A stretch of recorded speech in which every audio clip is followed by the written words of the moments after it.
नमस्ते दोस्तों, हाय दोस्तों, आपका मेरे चैनल में स्वागत है। आप लोग मेरे को सपोर्ट करते हैं, मैं आपको सपोर्ट करता हूँ। मेरे को सपोर्ट कीजिए, मेरी वीडियो शेयर कीजिए, ज़्यादा से ज़्यादा शेयर कीजिए, कमेंट कीजिए। आज मैं आपके लिए लाया हूँ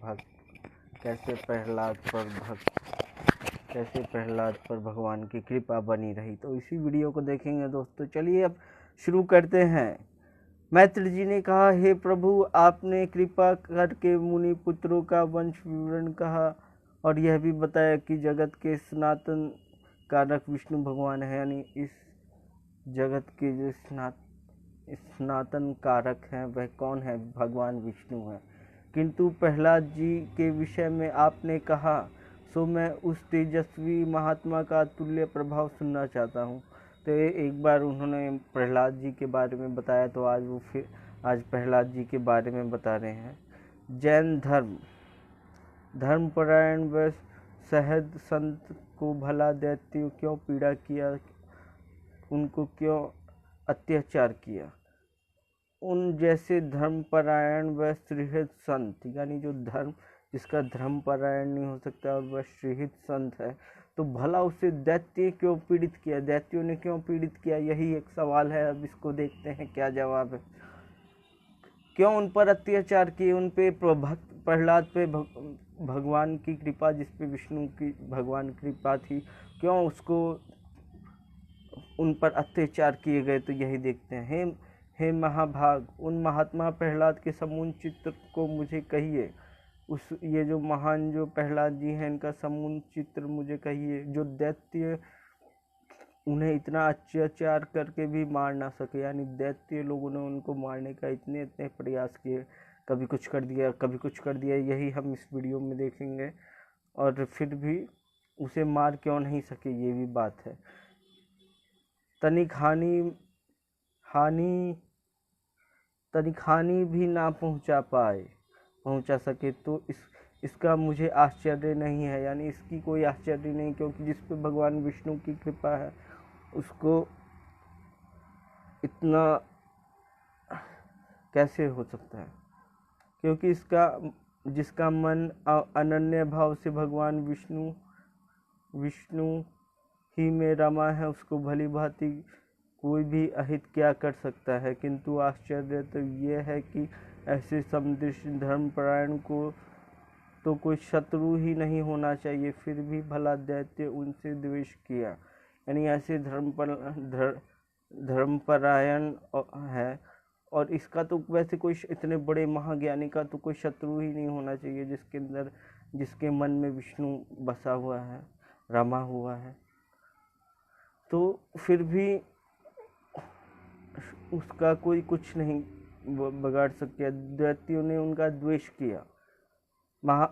महात्मा लोगों तो ऐसे गुण संपन्न पुरुषों का विपक्षी होने पर भी आदर करते हैं। यानी इतने बड़े महान ऋषि हैं, तो उनका अगर कोई विपक्षी है फिर भी वह उनका आदर करेगा, क्योंकि वह इतने महान हैं।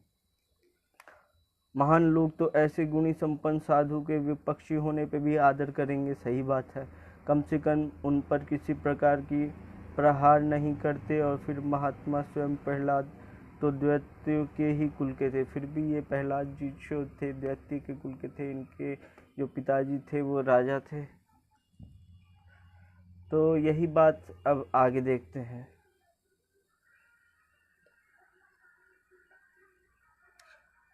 फिर भला दैत्य उनका इतना विरोधी क्यों हो गए, यही तो सोचने की आगे मैं बताऊंगा। यह संपूर्ण वृत्तांत मैं आपसे विस्तार पूर्वक सुनना चाहता हूँ, ये बोले मैत्र जी ने कहा। तो अब क्या होता है, तब पराशर जी ने कहा, क्या कहा?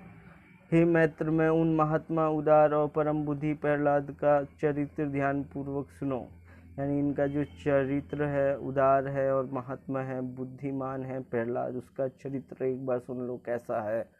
कश्यप जी की पत्नी दक्ष पुत्री दैत्यों की माता, यानी दैत्यों की जो माता थी वो दक्ष पुत्री थी, के महान के पुत्र, उसके पुत्र जो था महाबली दैत्य हिरण्यकश्यप ने ब्रह्मा यानी महात्मा महाबली दैत्य जो था हिरण्यकश्यप, उसने क्या किया कि ब्रह्मा जी से वर पाकर संपूर्ण त्रिलोक को ही अधीन कर लिया। उसने ब्रह्मा जी से वो यानी ब्रह्मा जी से क्या पाकर सब चीज अपने अधीन कर लिया, वर पाके, वर।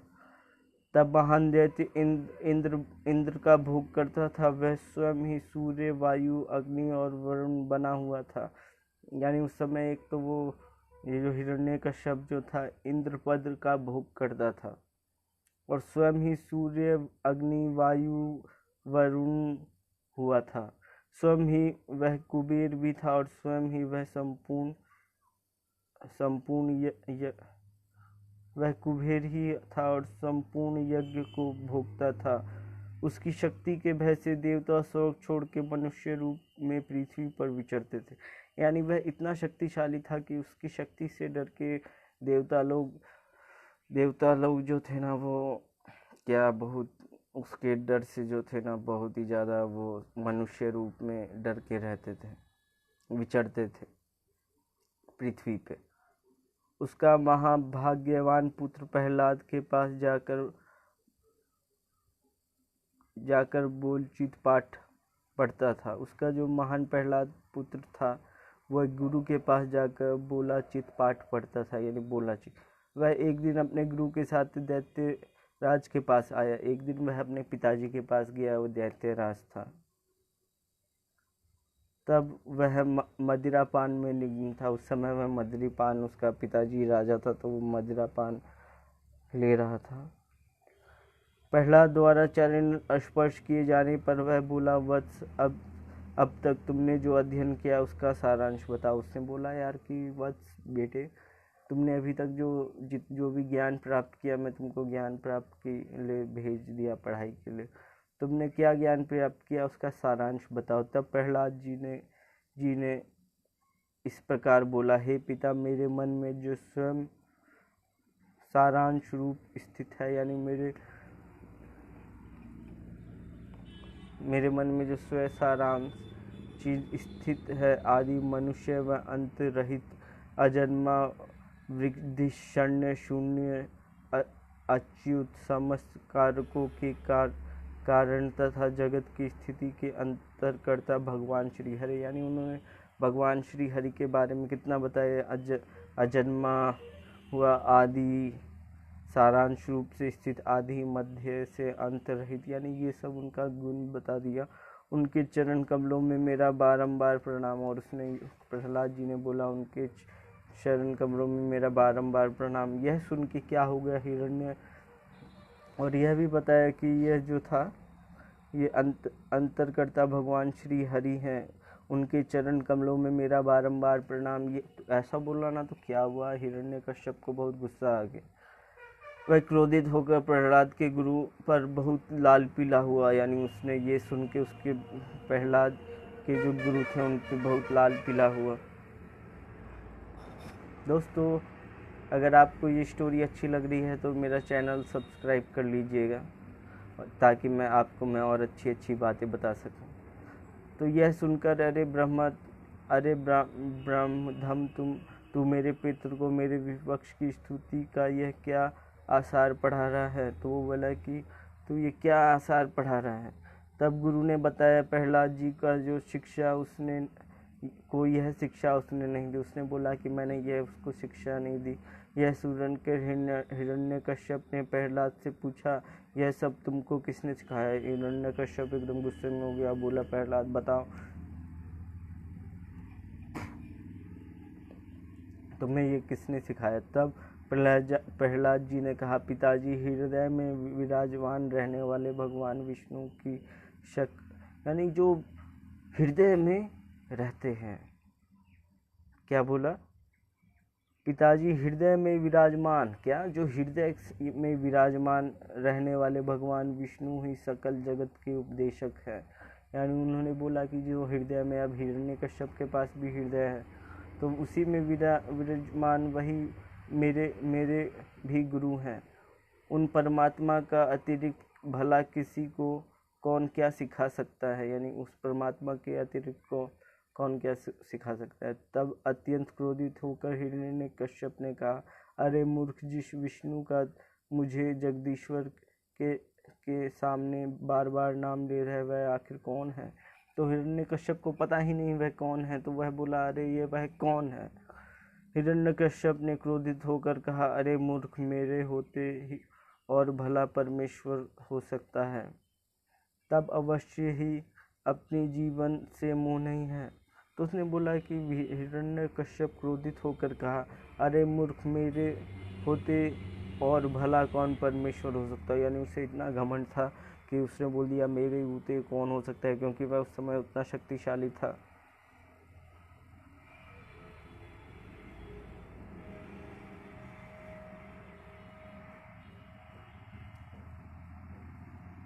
हिरण्यकश्यप इस पर प्रहलाद जी बोले, योगियों के ध्यान करने योग्य, जिसका परमपद वाणी का विषय ही नहीं तथा जिसमें समस्त सृष्टि हुई है, फिर भी जो स्वयं सृष्टि रूप है वही परमेश्वर विष्णु है। तो उन्होंने बताया यही परमेश्वर। हिरण्यकश्यप ने क्रोधित होकर कहा, अरे मूर्ख, मेरे होते और भला कौन परमेश्वर हो सकता है। यानी मेरे होते और कौन परमेश्वर हो सकता है, तुझे अवश्य ही अपने जीवन से मोह नहीं है। उसने बोला कि तुझे अपने जीवन से मोह नहीं है, प्यार नहीं है, तभी ऐसा बकवास कर रहा है। तब प्रहलाद जी ने कहा, तात व्यर्थ ही क्रोधित हो, वह महाभूत विष्णु तो संपूर्ण जगत और आपका भी करता धरता है। यानी उसने बोल दिया कि आपका भी करता धरता है, करता है, नियंता है, परमेश्वर है, केवल मेरा ही नहीं, अतः आप प्रसन्न होइए। यानी उन्होंने उतना बड़ा ज्ञान दे दिया कि वह जो मूर्ख हिरण्यकश्यप था, उसने राक्षस था, दैत्यराज था, उसने भगवान विष्णु को नहीं पहचाना। उसके बेटे ने बताया उसके बारे में, फिर भी वह नहीं लिया वो ज्ञान, क्योंकि वह आगे देखते हैं क्या था और क्या होता है उसके साथ। अरे कौन पापी इस दुर्बल के हृदय में घुसा बैठा है, जिससे प्रभावित होकर यह ऐसे अमंगल्य वचन बोल रहा है। वह बोला कि यार ये आखिर मेरा बेटा है, तो इसके मन में कौन पापी बैठ गया है जो ऐसे ऐसे बोल रहा है। हिरण्यकश्यप के दांत पीसते हुए कहा। तब प्रहलाद जी अत्यंत शांत भाव से बोले, हे पिताजी, वे जगदीश्वर विष्णु मेरे हृदय में ही नहीं समस्त चराचर में स्थित है। तो उसने बोला, ये पिताजी, ये मेरे हृदय में ही नहीं बल्कि ये चराचर स्थित है, आप में और समस्त प्राणी आप अपनी अपनी चेष्टा से उन्हें सर्वागामी विष्णु की प्रेरणा से प्रवृत्त होता है। तब वे अत्यंत क्रोधित होकर दैत्यराज ने प्रहलाद को पुनः गुरु के साथ वापस भेज दिया और गुरु को उसके मन बुद्धि को शुद्ध कर सहित शिक्षा देने को कहा। यानी उसने फिर अपने बेटे प्रहलाद को भेज दिया और बोला कि इसे अच्छी शिक्षा दी जाए और पुरानी वाली शिक्षा इसे भुला दी जाए और नई शिक्षा दीजिए। तब प्रहलाद गुरु जी के साथ वापस चला गया और पुनः विद्या ध्यान करने लगा। हे मैत्र, कुछ समय बाद प्रहलाद को उसके पिता ने फिर बुलाया और कहा, बेटा। उसके बाद क्या हुआ वो चला गया, कि उसके बाद प्रहलाद को फिर बुलाया, बेटा आज मुझे कोई कथा सुनाओ। तो उसने अपने बेटे प्रहलाद को बुलाया, आज मुझे कोई कथा सुनाओ। तब प्रहलाद ने पुनः श्री हरि की स्तुति में वचन बोलना आरंभ कर दिया। तब अति क्रोधित होकर हिरण्यकश्यप ने प्रहलाद को जान से मार देने का आदेश दिया। यानी उसने फिर वही बोल दिया, तो उसने अपने पुत्र को जान से मारने का आदेश दे दिया। आखिर ऐसा क्यों? तो और इसको बचाता कौन है? आज्ञा पाते ही सैकड़ों दैत्य आयुध लेकर उस पर झपट पड़े। तब प्रहलाद ने दैत्यों से कहा, दैत्यों, भगवान विष्णु तो तुम में, मुझ में और इन शस्त्रों में सर्वथ ही विद्यमान है। यानी जब दैत्यों उन्होंने मारने लगे विष्णु, तो उससे पहले प्रहलाद जी ने बोला, क्या बोला? दैत्यों, विष्णु तो तुम में, मुझ में और इन शस्त्रों में भी विद्यमान है। इस सत्य के प्रभाव से इन हथियारों का मुझ पर कोई प्रभाव नहीं होगा। और वो बोला, इस प्रकार मेरे ऊपर एक भी प्रभाव नहीं होगा। और ऐसा ही हुआ। दैत्यों के प्रहार से प्रहलाद पर कोई भी वेदना और या क्षति नहीं हुई। इस पर हिरण्यकश्यप ने प्रहलाद को चेतावनी दी, यदि तू विपक्षी की स्तुति करना त्याग देगा तो मैं तुझे प्राण दान दूंगा। यानी उसने बोला कि अगर तुम विपक्षी की स्तुति नहीं करोगे तो मैं तुम्हें प्राण दान दूंगा, परंतु तुमने अपना हट नहीं छोड़ा तो अवश्य ही कालग्रास बनेगा। प्रहलाद जी ने कहा, हे ताज, जिनके स्मरण मात्र से ही मृत्यु और समस्त भय नष्ट हो जाते हैं, उन भगवान के हृदय में वास करते हुए मुझे मृत्यु का कोई भय नहीं है। यानी क्या बोल दिया, यानी उसने हिरण्यकश्यप ने बोला मैं तुम्हें प्राण दान दूंगा, परंतु तुमने अपना हट नहीं छोड़ा तो अवश्य ही कालग्रास बनेगा। तो क्या हुआ, प्रहलाद जी ने कहा, हे ताज, जिनके स्मरण मात्र से जरा मृत्यु और समस्त भय, यानी जिसको याद करते ही सारी चीजें मृत्यु जरा समस्त भय नष्ट हो जाते हैं भगवान विष्णु के, तो उन भगवान के हृदय में वास करते हुए मुझको मृत्यु का कोई भय नहीं हो सकता। ओ माय गॉड, यानी ये भगवान विष्णु के हृदय में वास। तब क्रोधित होकर हिरण्यकश्यप ने अति निर्दय और विष अग्नि संतृप्त तक्ष आदि विषधरों को प्रहलाद पर छोड़ दिया, यानी बहुत विषधरों को छोड़ दिया, यानी जिसके अंदर बहुत खतरनाक विष है, जिसको काटते ही आदमी मर जाता है। किंतु उनके द्वारा काटे जाने पर भी श्री कृष्ण चंद्र की स्तुति के प्रभाव से प्रहलाद सुरक्षित रहे। तो उसमें क्या किया, जब वो काट रहे थे तो उन्होंने क्या किया, काटे जाने पर श्री कृष्ण जी की स्तुति की और उसके प्रभाव से वह फिर सुरक्षित रहे। उल्टा सांपों की दाढ़ें टूट गई, मणियाँ चटक गई और उनके फणों में पीड़ा होने लगी, यानी जो वह डस रहे थे उनके फणों में ही पीड़ा होने लग गई, उनके मणियाँ चटक गए। और इस पर हिरण्यकश्यप ने विशालकाय व उन्मत्त हाथियों द्वारा प्रहलाद को कुचलवाने का प्रयास किया, किंतु विष्णु भगवान के हृदय में आसीन होने से उन हाथियों के दांत प्रहलाद जी के वक्ष स्थल से टकराकर टूट गए। यानी उतने बड़े बड़े हाथियों थे, उनके दांत ही यानी प्रहलाद जी के वक्ष स्थल से टकरा के टूट गए। तब हिरण्यकश्यप ने प्रहलाद को जीवित जलाने का प्रयास किया, किंतु अग्नि की ज्वालाएं प्रहलाद जी के लिए गोविंद स्मरण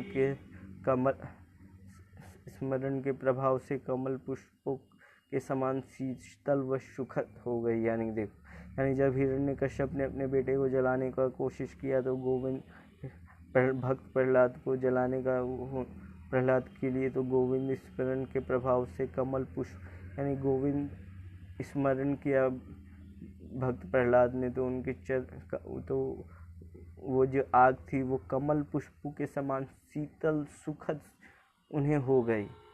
हे मैत्र, तब हिरण्यकश्यप ने पुरोहित शुक्राचार्य के पुत्रों ने दैत्यों की प्रशंसा करते हुए कहा। तब हिरण्यकश्यप के पुरोहित शुक्राचार्यों के पुत्रों ने दैत्यराज की प्रशंसा करते हुए कहा, राजन, आप इस बालक पर नहीं देवताओं पर क्रोध करें, क्योंकि यह सब चमत्कार तो उन्हीं का है। यानी उन्होंने बोला कि तुम्हें अगर, हिरण्यकश्यप ने बोला अगर तुम्हें क्रोध ही करना है ना तो किस पे करो, वो है चमत्कारी, जो ये प्रभाव है उन्हीं भगवान के हैं। आप व्यर्थी उन देवताओं के छल के कारण अपने ही पुत्र को मार डालना चाहते हैं, यानी आप अपने ही पुत्र को मार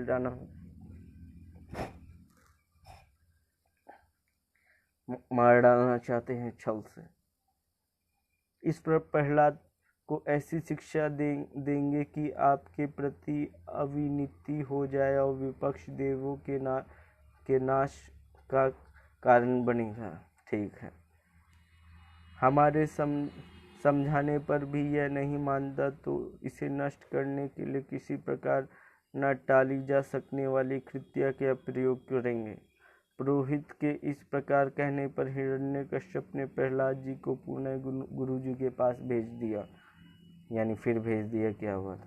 श्री पराशर जी ने आगे कहा, किंतु प्रहलाद जी गुरु के पढ़ा चुकने के बाद वहाँ स्वयं अन्य दानव कुमारों को विष्णु भगवान की भक्ति का उपदेश देने लगे हैं। वह दानव कुमारों यानी भगवान प्रहलाद नहीं सॉरी ये जो प्रहलाद जी जो भगवान विष्णु के भक्त हैं उन्होंने क्या किया कि वहाँ पे रह के वहाँ पे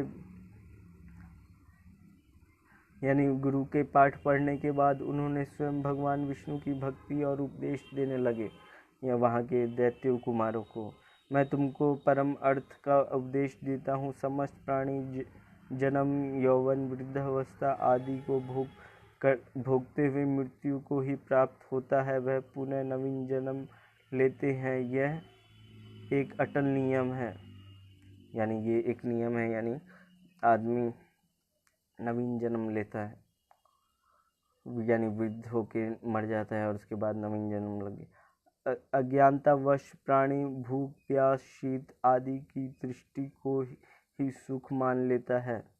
यानी आदमी क्या सोचता है, भूख हो गई, प्यास हो गई, शीत हो गई और तृष्टि हो गई, यही सबको आदमी सोचता है कि यही सब सुख है। वस्तु पुनर्जन्म प्राप्त करने वाला गर्भवास और समस्त अवस्थाएं दुख मात्र ही है।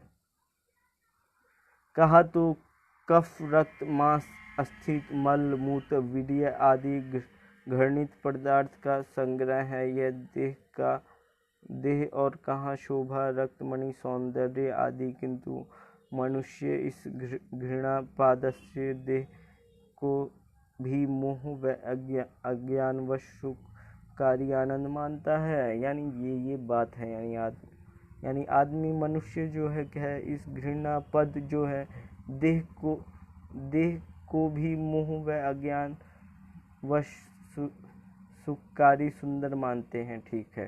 दैत्य पुत्रों के विषय को जितना एकत्र किया जाए उतना ही वे दुख उत्पन्न करते हैं। समस्त संबंध व रिश्ते भी जो मनुष्य को प्रिय लगते हैं अंत शोक उत्पन्न करने वाले होते हैं। उपलब्धियों साधन संपत्ति सुविधाएं भोग तथा धन व यश आदि को एकत्र करने के लिए मनुष्य महाकलेश भोगता है। फिर उसको नष्ट हो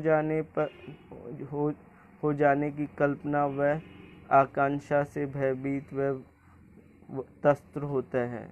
फिर उनके छिन जाने या नष्ट होने पर रोता कलपता है। इस प्रकार जीवन में सुख ही कहीं है। जीवन दुख का सार है। मात्र हरि नाम यानी जीवन में अगर हम हरि नाम का अवलंबन ही इस निषाद जीवन का एक परम गति है, वही मोक्ष और आनंद देने वाला है। यानी अगर आप हरि नाम भगवान विष्णु की स्तुति करते हैं तो वही मोक्ष देने वाला है और आनंद देने वाला है। अज्ञानी अपने बचपन को खेल युवावस्था को शेष भोग में खो देता है तथा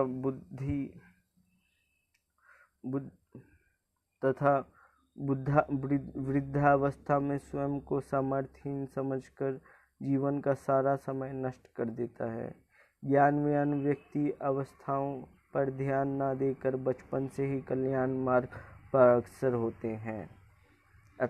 अतः यह तो समझे कि अभी तुम बालक हो, अतः अभी भगवान विष्णु के चिंतन मनन व कीर्तन में जुट जाओ। यह समस्त सारा विष्णु भगवान का ही है विलास और विस्तार। अतः सांसारिक प्रलोभन में मत फंसो।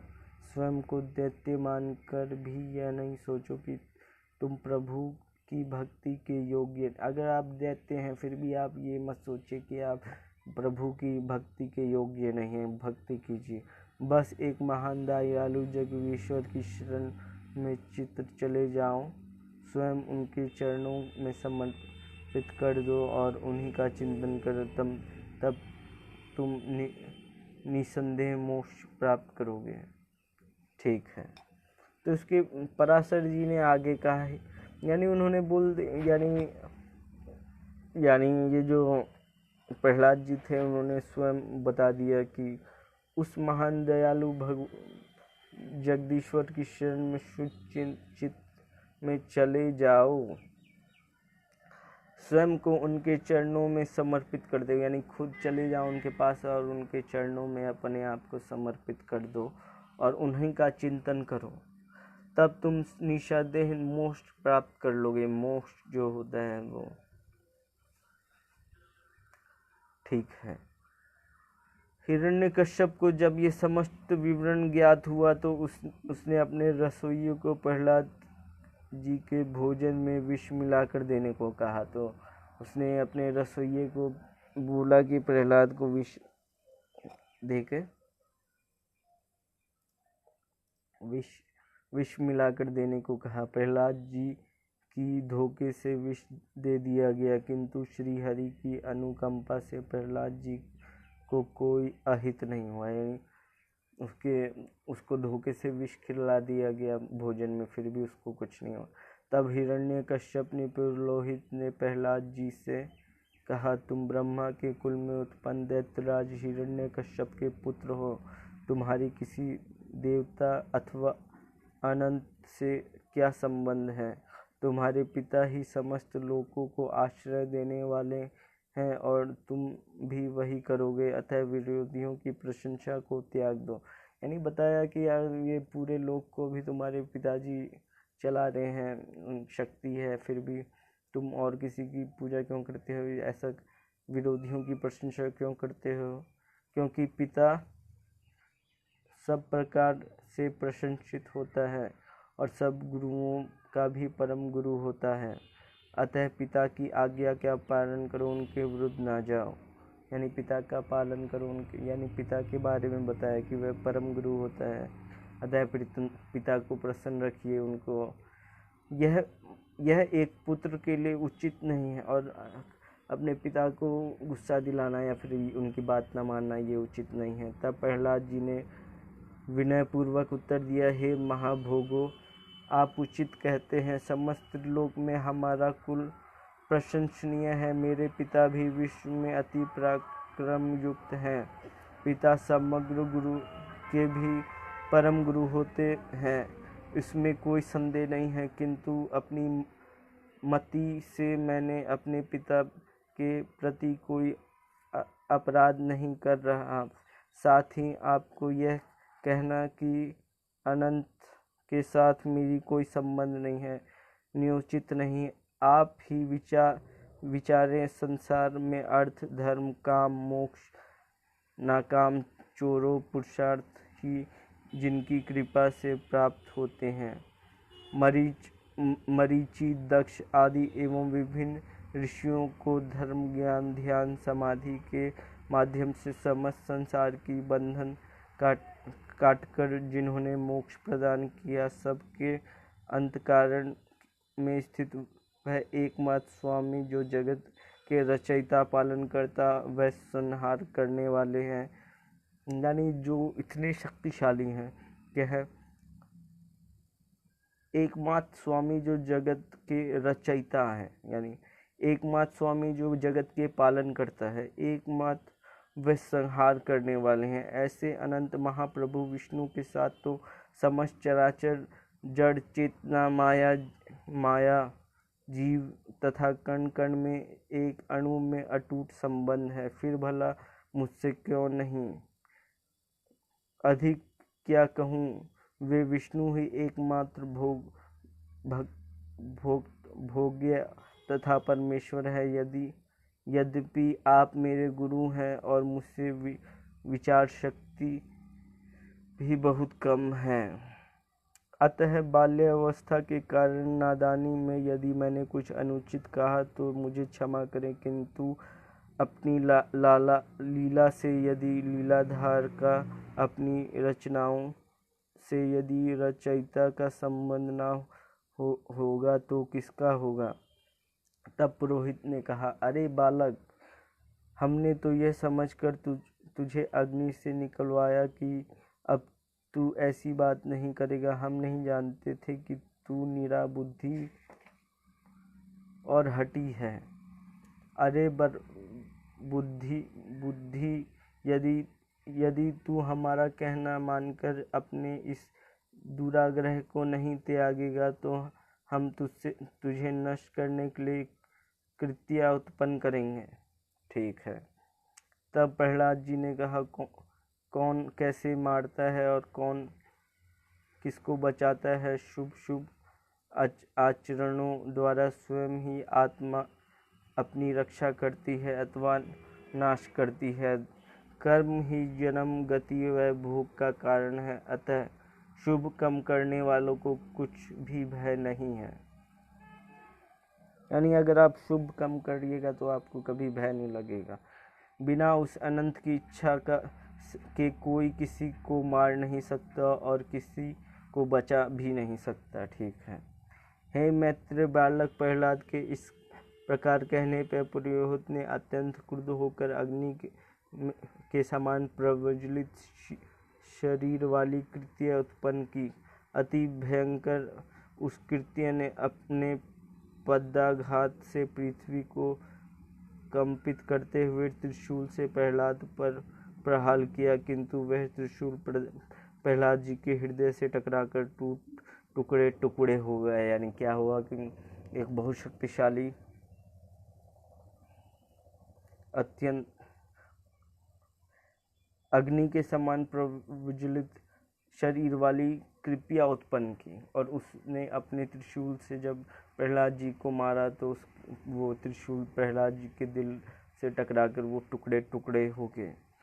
प्रहलाद जी का कुछ भी अहित नहीं हुआ। असफल हुई कृत्या ने पलटकर अपने कर्ताओं पुरोहित पर प्रहार किया और स्वयं भी नष्ट हो गई। अपने गुरुओं को कृत्या द्वारा जलाए जाते देख, हे प्रभु इनकी रक्षा करो कहते हुए प्रहलाद उनकी ओर दौड़े। इस सत्य के द्वारा कि विष्णु सब स्थानों व प्राणियों में व्याप्त है, यह ब्रह्मा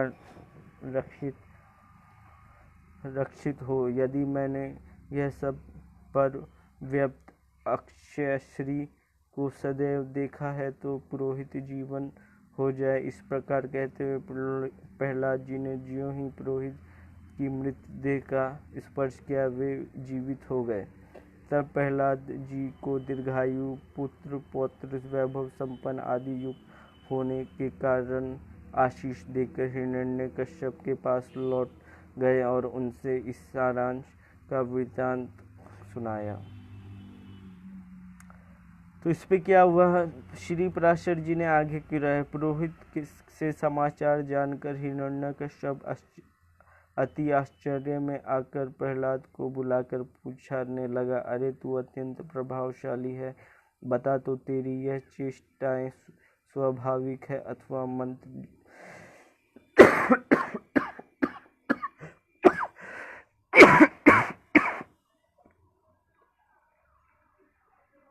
दोस्तों, अगर आपको खांसी आए तो ऐसे हाथ रख के खांसिए अगर आपके पास मास्क नहीं है। तो यही सब जब समाचार हिरण्यकश्यप को पता चला तो आश्चर्य में आकर प्रहलाद जी को बुलाकर पूछने लगा, अरे तू अत्यंत प्रभावशाली है, बता तेरी चेष्टा स्वाभाविक है या मंत्र जनित है? तब प्रहलाद जी ने दैत्यराज के चरण स्पर्श करके कहा, पिताजी यह सब तो भगवान विष्णु का ही प्रताप है। अपने सहित समस्त प्राणियों में भगवान विष्णु का वास समझकर मैंने तो किसी का बुरा नहीं चाहता हूँ, ना बुरा कहता हूँ, ना बुरा करता हूँ। इस प्रकार सर्वस्व शुद्ध चरित होने से मुझे शरीर, मन, दैव अथवा भौतिक किसी प्रकार की पीड़ा नहीं है। मैंने तो आपके रसोइयों, सिपाहियों, हथियारों व मुझ पर प्रहार करने वाले दैत्यों को भी मित्र समझकर उनका शुभ ही चाहा है। और जो व्यक्ति अपने समान औरों का अहित नहीं विचारता, उसकी उसका कभी अहित नहीं होता, यानी इतनी सारी बातें बताएं। तो क्या बताया, मन वचन कर्म से जो व्यक्ति औरों को कष्ट नहीं पहुंचाता है उसे अशुभ फल प्राप्त कैसे हो सकता है। यानी ये ज्ञान की बात है। जो हमारे पृथ्वी पर बहुत सारे लोग हैं, तो उसमें क्या होता है, मन हो गया, वचन हो गया और कर्म हो गया, और उससे वो औरों को कष्ट नहीं पहुंचाता, तो उसे अशुभ फल कभी प्राप्त नहीं होगा। और मेरा यह स्वभाव भी विष्णु भगवान की ही कृपा के कारण है। यानी ये जिस पे भगवान विष्णु की कृपा रहती है उनमें ये चीज़ें विद्यमान रहती। अतः पिताजी यह सब उन्हीं का प्रसाद प्रभाव प्राप्त है। यह सब सुनकर हिरण्यकश्यप पुनः क्रोधित होकर उठा। अरे इस हठी बालक को 100 योजन ऊंचे मेरे इस महल से नीचे शिलाओं पर फेंक दो। यह दुष्ट तो अपना दुराग्रही छोड़ता ही नहीं है। आदेश का दैत्यों ने तुरंत पालन किया, किंतु प्रहलाद जी को शिलाओं से टकराने से पूर्व स्वयं पृथ्वी ने अपनी गोदी में धारण कर लिया। इस प्रकार प्रहलाद जी को 100 योजन ऊंचाई से गिर जाने पर भी सुरक्षित स्वस्थ देखकर हिरण्यकश्यप ने परम मायावी शंबासुर को कहा, प्रहलाद अवश्य ही कोई माया या सिद्धि जानता है। अतः यानी क्या हुआ कि प्रहलाद जी को है ना 100 योजन ऊपर से गिरा दिया, फिर भी वह बच गया। तो उसने बोला कि ये प्रहलाद है, अवश्य कोई माया या सिद्धि जानता है, अतः शंबासुर अपनी माया द्वारा ही उसको मार डालें। तब शंबासुर ने प्रहलाद जी को नष्ट करने के लिए अपने नाना प्रकार के प्रबल माया रची, परंतु प्रहलाद जी भगवान विष्णु के ध्यान में मग्न रहते से तनिक भी विचलित नहीं हुए। अनंत भगवान विष्णु के सुदर्शन चक्र ने आकर शंबासुर को समस्त मायाओं को काट डाला। यानी शंबासुर ने जो प्रहलाद को मारने के लिए अलग अलग मायाएं रची, तो उससे क्या हुआ, प्रहलाद भगवान विष्णु के ध्यान में मग्न था, तनिक भी विचलित नहीं हुआ। अतः भगवान विष्णु के सुदर्शन चक्र ने आकर शंबासुर के समस्त मायाओं को काट डाला। हे मैत्र, तब हिरण्यकश्यप ने वायु को आदेश दिया कि दक्ष प्रहलाद को सुखाकर मार डाले। वायु ने उन्हें सुखाने के लिए अपने देह में उनकी देह में प्रवेश किया, किंतु उनके हृदय में आसीन भगवान विष्णु उस वायु को ही पी गए। और जब वायु उनके हृदय में आया और सोचा कि अब इसको सुखा के मार देते हैं, तो भगवान विष्णु जो इनके हृदय में थे वो पूरी वायु को ही पी गए, किंतु उनके हृदय में आसीन भगवान विष्णु वायु को ही पी गए। इस प्रकार वायु व समस्त मायाओं के नष्ट हो जाने पर प्रहलाद जी अपने गुरु की कुटिया में लौट आए। गुरु जी ने उन्हें नित्य प्रति दैत्यराज शुक्राचार्य की राज्य फल प्रदायक राजनीति का अध्ययन कराना आरंभ किया। जब उन्हें प्रहलाद जी को नीतिशास्त्र में परम पारंगत व विनयशील पाया, तो वे उन्हें दैत्यराज की सेवा में ले गए। बोले, महाराज, शुक्राचार्य जी की नीति को यह बालक तत्वत ज्ञान गया है तथा नीति शास्त्र में अब पटु हो गया है। तब हिरण्यकश्यप ने प्रहलाद से पूछा, तू बतला कि राजा का मित्र व शत्रु के साथ क्या व्यवहार होना चाहिए। तो उसने बोला कि राजा का तू बता कि राजा का मित्र व शत्रु के साथ क्या व्यवहार, यानी मित्र के साथ क्या व्यवहार करना चाहिए और शत्रु के साथ करना। तो त्रिलोक में मध्यस्थ का आचरण होना चाहिए। आत्मात्य, मंत्री, सेवक, गुप्तचर, नागरिकों आदि के साथ राजा का क्या व्यवहार कैसा होना चाहिए। युद्ध में जीते जीते गए के साथ दास के साथ क्या व्यवहार करना चाहिए तथा दुर्जय और जंगली मनुष्य को कैसे वश में करें, शत्रु को कैसे जीते और ना करने योग्य कार्यों का विधान किस प्रकार करें। इस प्रकार राजा के समस्त आचरण, व्यवहार व कृत्य को बता और राजनीति के विषय में जो कुछ भी तूने सीखा है वह मुझसे कह। तब प्रहलाद जी ने पिता को व गुरु को प्रणाम करते हुए कहा, पिताजी, गुरुदेव ने इन्हीं सब विषयों में मुझे शिक्षित किया। मैं उन सबको जान गया हूँ, किंतु मेरे मत में वे नीतियाँ अच्छी नहीं हैं। यानी उसने बोला, जो आप लोगों ने मुझे सिखाया ज्ञान, वो नीतियाँ अच्छी नहीं हैं, क्योंकि मित्र आदि को साधने के लिए साम दाम दंड भेद का वर्णन किया गया है, किंतु मेरी दृष्टि में जगत में मित्र व शत्रु का मध्य कोई अंतर नहीं प्रतीत होता। अतः जब कोई साध्य ही नहीं है तो साधनों का क्या प्रयोजन। श्री हरि तो अणु मात्र हैं, यानी श्री हरि जो अणु मात्र हैं, जीव मात्र में उपस्थित हैं, तब फिर भी शत्रु का भेद का स्थान ही कहाँ रहता है। यानी भगवान विष्णु इतने छोटे हैं, अणु के बराबर हैं, और वो शरीर में है, तो उन्हें कोई कैसे मार सकता है। पिताजी, इन सब भेदों को त्याग कर अपने शत्रु के लिए सदैव यत्नशील रहना चाहिए। हाँ दोस्तों, आपको ये वीडियो कैसी लगी मुझे बताइए।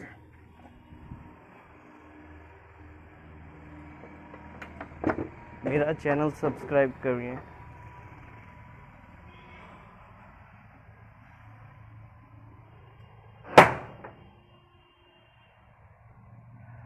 चोर नहीं करना।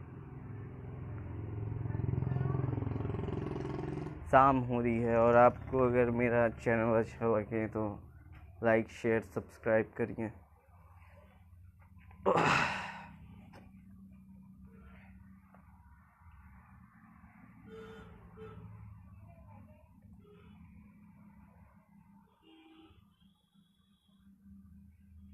तो दोस्तों, अज्ञानिकता के कारण व्यक्तियों की अवधि व बुद्धि संचलित रहती है। बालक अज्ञानतावश ही जुगनू को अग्नि समझ लेते हैं।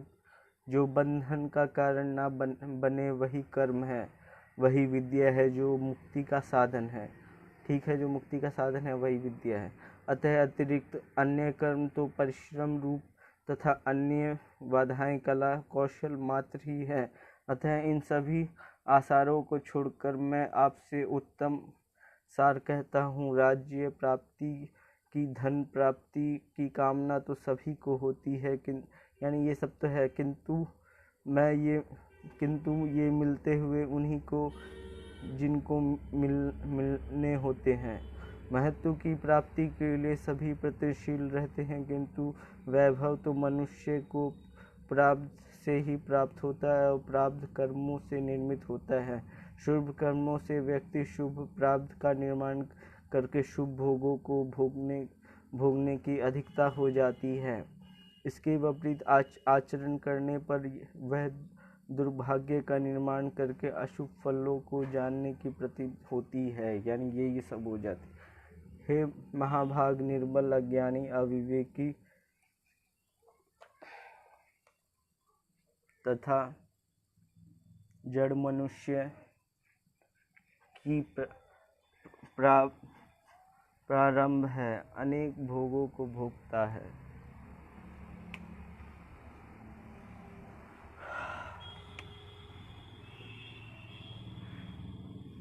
दोस्तों, शाम हो रही है।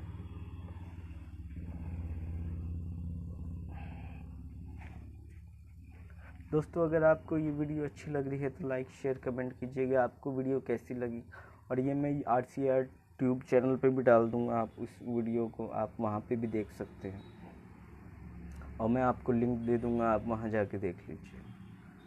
अतः सभी आसरों को छोड़कर मैं, यानी जो बंधन का कारण ना बने वही कर्म है, यानी बंधन का कारण ना बने वही कर्म है। यही विद्या है जो मुक्ति का साधन है। इसके अतिरिक्त अन्य कर्म यानी बाकी जो है वह परिश्रम रूपी है तथा अन्य विधाएं कला कौशल मात्र होती है।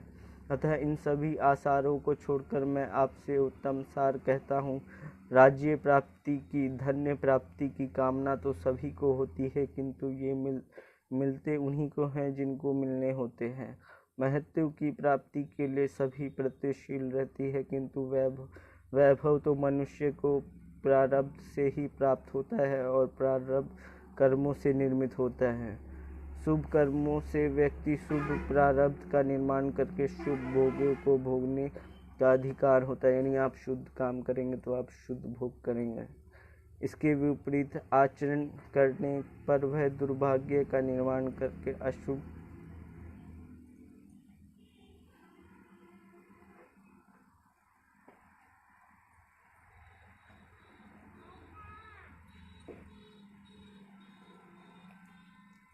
अब फिर आना है क्या मम्मी?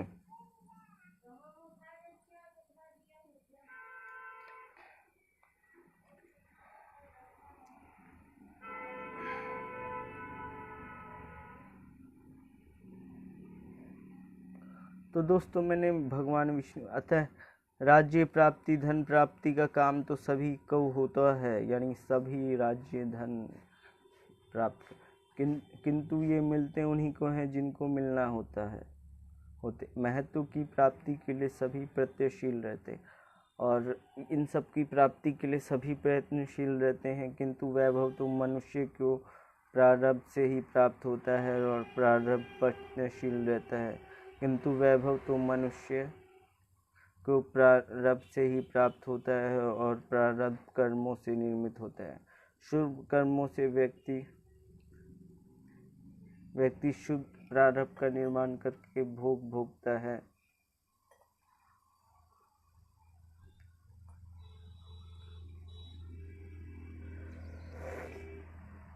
तो दोस्तों मैंने अभी बहुत बड़ी वीडियो बना ली है, तो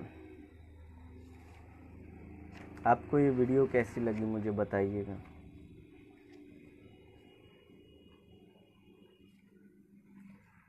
तो दोस्तों आज के लिए बस थोड़ा और। राज्य प्राप्ति धन प्राप्ति की कामना तो सभी को होती है, किंतु ये सब ठीक है, किंतु वैभव तो मनुष्य का प्रारब्ध से ही प्राप्त होता है और प्रारब्ध कर्मों से ही निर्मित होता है। अगर आप मेहनत करिएगा तो आपका प्रारब्ध अच्छा होगा, आप ज़्यादा कमा सकेंगे।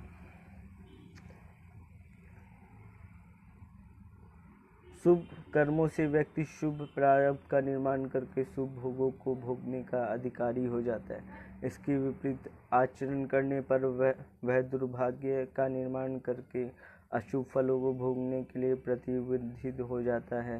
हे महान निर्मल अज्ञानी अविवेकी तथा जड़ मनुष्य भी प्रारब्ध से उनके भोग को भोगते हैं, वह राजा होता है। अतः जिन पुरुषों को वैभव की लालसा हो उन्हें केवल पुण्यों का अर्जन करना चाहिए। जिन्हें वैभव की लालसा है और पुण्य कर्म कीजिए, पुण्य करिए और पुण्य करिए।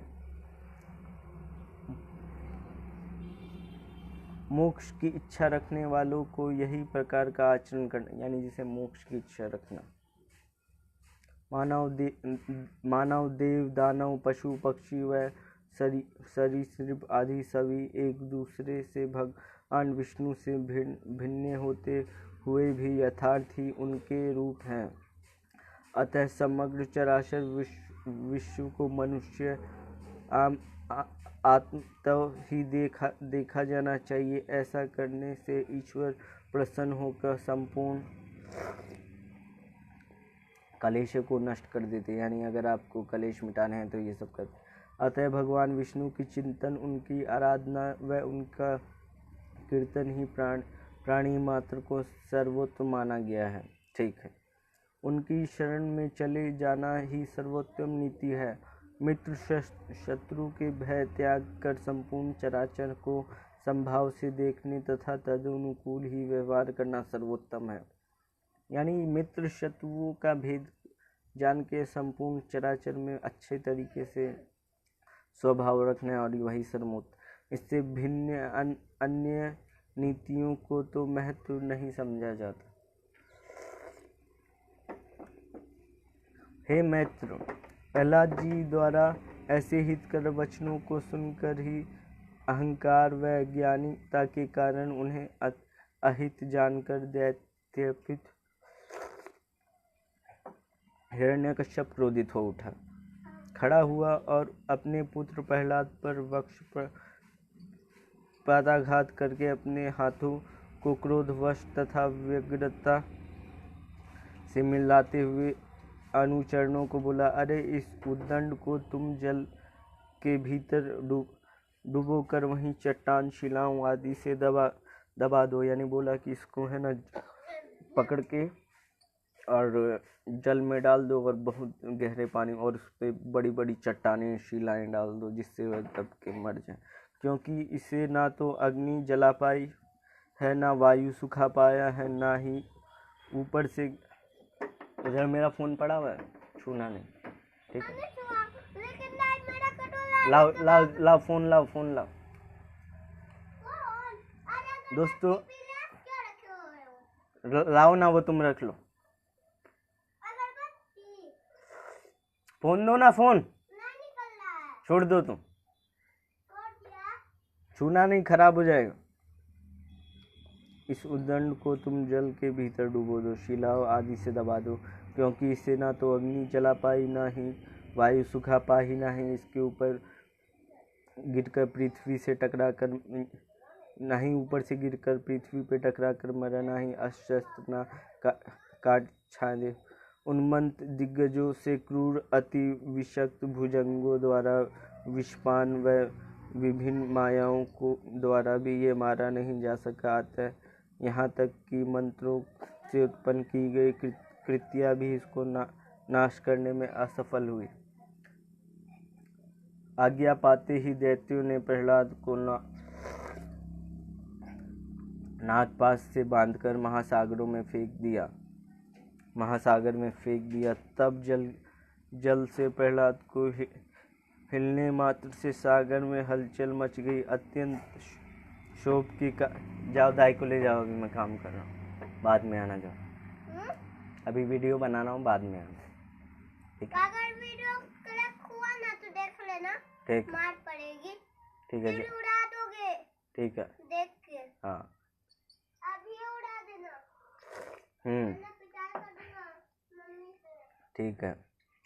तब जल से प्रहलाद जी को हिलाने मात्र से सागर में हलचल मच, यानी क्या हुआ, तब जल में हल्का सा प्रहलाद जी हिले तो सागर में ही हलचल हो गया। तो क्या हुआ, अत्यंत क्षोभ के कारण सब और ऊंची ऊंची लहरें उठने लगी। इस प्रकार जल समर्पित पृथ्वी को निगलने लगा। तब हिरण्यकश्यप ने दैत्यों को आज्ञा दी कि वह प्रहलाद जी को जल में ही कई पहाड़ों व चट्टानों से दबाकर ढक दें। स्वयं को हजारों वर्षों के लिए यूं असमर्थ व असहाय पाकर वे स्वयं ही अपने प्राणों को त्याग आज्ञा पाकर दैत्यों ने उनके ऊपर हजारों योजन और पर्वत बड़ी बड़ी चट्टानें ढेर लगा दी। हे महामत, इस अवस्था से प्रहलाद जी ने विष्णु भगवान के प्रति स्तुति की। हे कमल नयन पुरुषोत्तम, सर्वकालात्मक, तृष्णा चक्रधारी, गो ब्राह्मण हितकारी, संपूर्ण जगत के कल्याणकारी प्रभु गोविंद, आपको बारंबार नमस्कार है। हे ब्रह्मा विष्णु महेश त्रिमूर्ति, मुझे अच्युत समस्त प्राणी विषयों महाभूतियों व तन मात्राओं आदियों के परमार्थी रूप विद्या अवधि सत्य असत्य विषय अमृत प्रवृत्ति निर्वृत्त आदि सब ही हैं। कर्मों के भोक्ता, उनकी सामग्री तथा फल सब आप ही हैं। हे सर्वव्यापी योजना आपका ही ध्यान करते हैं, यज्ञकर्ता आपका ही भजन करते हैं तथा पितृगण व देवगण के रूप में आप ही हव्य हैं, वे कव्य के भोक्ता हैं। हे ईश्वर, इस अखिल ब्रह्मांड आपकी स्थूल रूप है, उसमें सूक्ष्म यह पृथ्वी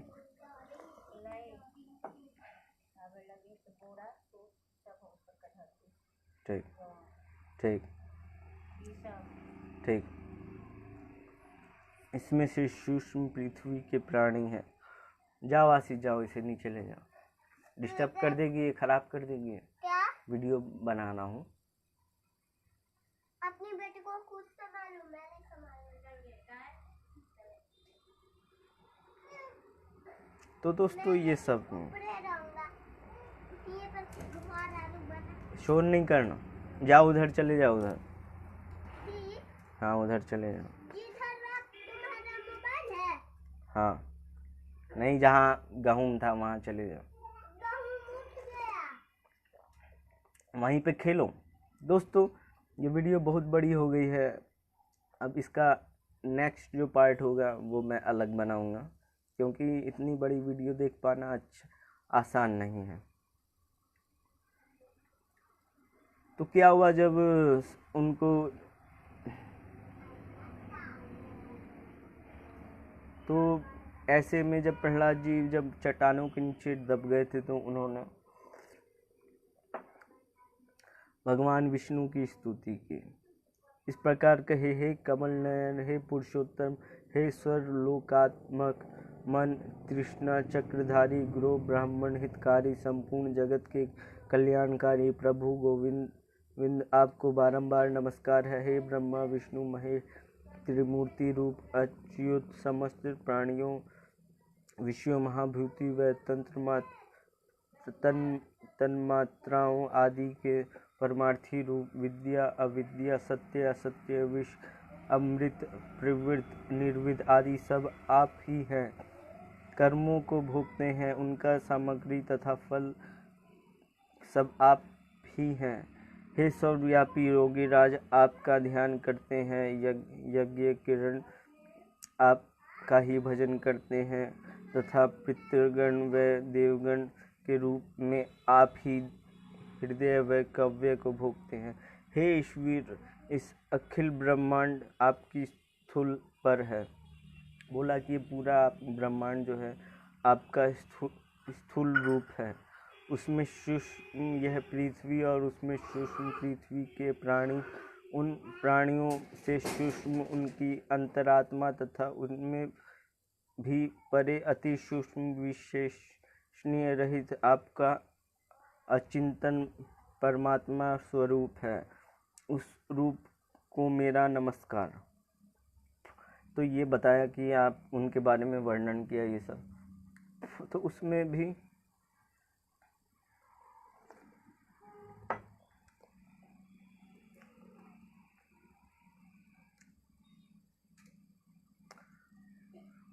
तो आपका चरित्र परमात्मा स्वरूप है, उस रूप को मेरा नमस्कार। आप ही शून्य बिंदु के समूह, आप ही विराट महाशून्य अनंत असीम और समस्त भूतों में अपनी आपको गुणी शस्त्र परिशक्ति है।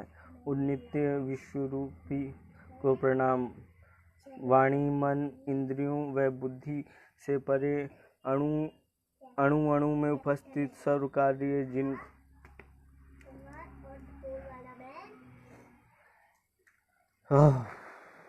वर्णन किया, उन्हें केवल नमस्कार। सर्व साक्षी विश्वरूपी अनादि अनंत अभिन्न अक्षर अव्यव्य अयुचित विभु स्वयंभुवी सर्वधारक परमाश्रय कालातारी ज्ञानातीत तथा संपूर्ण सृष्टि में ओतप्रोत ही हरि को प्रणाम है। हे सर्वागामी अनंत होने से स्वरूप होने से अभिन्न होने से सर्वव्याप्त होने से मेरे रूप में भी स्थित है। अतः पुनर्जगत मुझसे ही उत्पन्न हुआ है, मैं ही सब कुछ हूँ और मुझ में ही यह समग्र सृष्टि है। मैं नित्य आत्माधार परमात्मा हूँ और मैं ही जगत के आदि व अंत में स्थित रहने वाला ब्रह्मा संज्ञक पुरुषोत्तम परम पुरुष हूँ। ठीक है, तो टिप्पणी क्या हुआ? योग विद्या में से ही धारण। तो इतना बात करके ये अध्याय ख़त्म हो गया। अब मैं आपको अगला अध्याय बताऊंगा। तो आज के लिए बस इतना ही। आपको वीडियो अच्छा लगे दोस्तों तो लाइक शेयर सब्सक्राइब कीजिएगा। तो इसके आगे क्या है? श्री पराशर जी ने आगे कहा, हे दिग्गज, इस प्रकार प्रभु के चिंतन से पूर्ण एकाग्र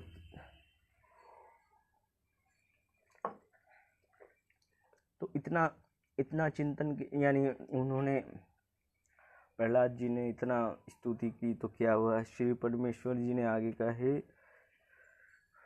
दृढ़, इस प्रकार प्रभु के चिंतन से पूर्ण एकाग्र होकर प्रहलाद स्वयं ही में अच्युत रूप में की अनुभूति करने लगा। स्वयं को अव्यय व अनंत अनुभव करने की भावना के योग्य बल से नागपाश टुकड़े टुकड़े हो गए। सागर पर्वत सहित सब धरती पर कांपने लगी और स्वयं को पर ढके पर्वत को हटाकर वे तत्क्षण सागर से बाहर आ गए। बाहर आने पर आकाश, पृथ्वी, वनस्पति आदि संसार को देखकर उन्हें फिर यह अनुभव हुआ कि वे तो प्रहलाद मात्र हैं। तब धैर्य धारण कर उन्होंने पुनः विष्णु भगवान की स्तुति की इस प्रकार, हे परमात्मा, हे अर्थ, हे स्थूल, हे सूक्ष्म, हे साराक्षर, हे व्यक्तात्वर, हे कालातीत, हे सुरेश्वर, हे निरंजन, आपको मेरा प्रणाम।